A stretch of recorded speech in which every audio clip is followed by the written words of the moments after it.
ایک خاتون کی عادت تھی کہ وہ روزانہ رات کو سونے سے پہلے اپنی دن بھر کی خوشیوں کو ایک کاغذ پر لکھ لیا کرتی تھی۔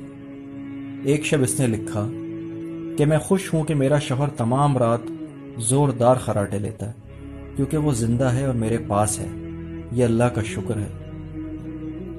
میں خوش ہوں کہ میرا بیٹا صبح سویرے اس بات پر جھگڑا کرتا ہے کہ رات بھر مچھر کھٹمل سونے نہیں دیتے، یعنی وہ رات بھر گھر پر ہی گزارتا ہے اور آوارہ گردی نہیں کرتا، اس پر بھی اللہ کا شکر ہے۔ میں خوش ہوں کہ ہر مہینہ بجلی، گیس، پانی، پیٹرول وغیرہ کا اچھا خاصا ٹیکس ادا کرنا پڑتا ہے، یعنی یہ سب چیزیں میرے پاس میرے استعمال میں ہیں نا۔ اگر یہ نہ ہوتی تو زندگی کٹنی کتنی مشکل ہو جاتی، اس پر بھی اللہ کا شکر ہے۔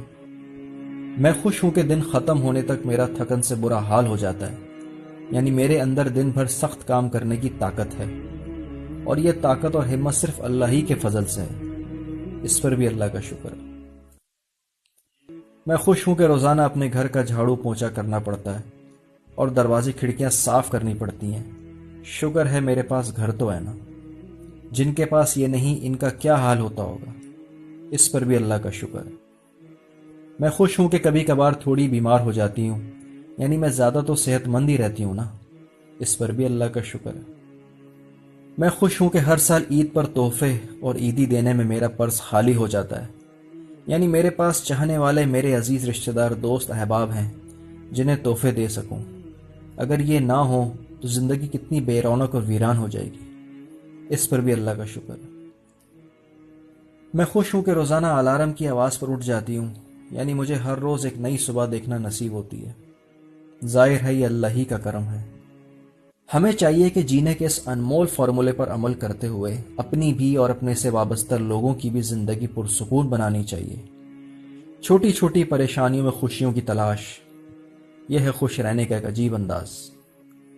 ہم عموماً زندگی میں جو اللہ نے ہمیں دیا ہے اس پر راضی نہیں ہوتے، جبکہ اکثر لوگ اللہ نے جو ہمیں دیا ہوتا ہے اس کے خواب دیکھ رہے ہوتے ہیں، کاش میں بھی ایسا بن جاؤں۔ ایک معمولی کسان کا بیٹا اپنے کھیتوں سے جب آسمان کی طرف نگاہ اٹھاتا ہے تو جہاز اڑتا ہوا دیکھتا ہے۔ وہ سوچتا ہے کہ کاش میں بھی جہاز میں دنیا کا سفر کروں، اور عجیب بات یہ ہے کہ اسی جہاز کو چلانے والا پائلٹ نیچے کھیتوں کی ہریالی کو دیکھ کر سوچتا ہے کاش میں بھی اپنے گھر لوٹ کر آرام کر سکوں۔ وہ سوچتا ہے کہ کھیتوں میں رہنے والے کتنی آرام کی زندگی گزار رہے ہیں، یہ ہے زندگی۔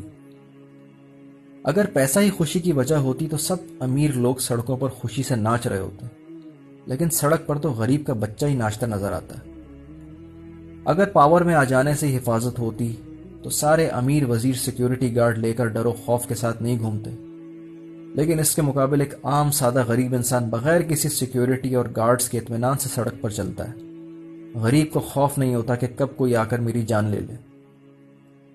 اگر سب سے زیادہ حسین اور خوبصورت ہونا اچھی شادی کی علامت سمجھا جاتا تو ان سیلیبریٹیز میں طلاق کا ریشو اتنا زیادہ نہ ہوتا۔ 40 سال کی عمر میں زیادہ پڑھے لکھے اور کم پڑھے لکھے کا فرق ختم ہو جاتا ہے۔ بعض دفعہ تو کم تعلیمی یافتہ افراد کہیں زیادہ پیسے کماتے ہیں، اور اگر عمر 50 سال کی ہو جائے تو بدصورتی اور خوبصورتی کا فرق بھی ختم ہو جاتا ہے۔ اپنے زمانے کے حسین ترین انسان کے چہرے پر بھی جھریاں نظر آنے لگتی ہیں۔ 60 سال کی عمر میں بڑے عہدے اور چھوٹے عہدے کی حیثیت ختم ہو جاتی ہے۔ سر پھرے بیوروکریٹ کو ریٹائرمنٹ کے بعد دفتر کا چپراسی اور چوکیدار بھی سلام نہیں کرتا، اور 70 سال کی عمر میں چھوٹے گھر اور بڑے گھر کا فرق بھی ختم ہو جاتا ہے۔ گھٹنوں کی درد اور کمر کی تکلیف کی وجہ سے صرف بیٹھنے کی جگہ ہی تو چاہیے، اور 80 سال کی عمر میں پیسے کی قدر و قیمت ختم ہو جاتی ہے۔ اگر اکاؤنٹ میں کروڑوں اور جیب میں لاکھوں روپے بھی ہوں تو کون سا سکھ خریدو گے؟ 90 سال کی عمر میں سونا اور جاگنا ایک برابر ہو جاتا ہے، جاگ کر بھی کیا تیر مار لو گے؟ لہٰذا پیارے دوستوں، آج سے ہی اپنی زندگی کی ایک ایک پل کو انجوائے کریں اور ہر حال میں اللہ کا